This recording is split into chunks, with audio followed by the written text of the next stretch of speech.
4 साल 5 साल पहले कौन रोका था वहां जाने के लिए और ये कहने के लिए। तो एक तरफ तो उनकी बीजेपी के साथ दोस्ती है और दूसरे तरफ वो लोगों को बताना चाहते हैं कि हम राम मंदिर बनाने में इंटरेस्टेड है और सरकार के ऊपर दबाव डाल रहे हैं।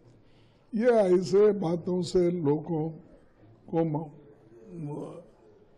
लोग उनके झांसे में आने वाले नहीं। और दूसरी चीज, हर आदमी जब इलेक्शन आता है, चुनाव आता है, तो उसी वक्त राम का याद आता है।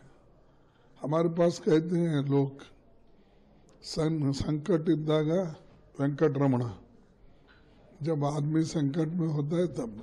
तो अब बीजेपी संकट में है, इसलिए भगवान का याद कर रहे हैं। देश में एक ऐसा माहौल कर रहे हैं कि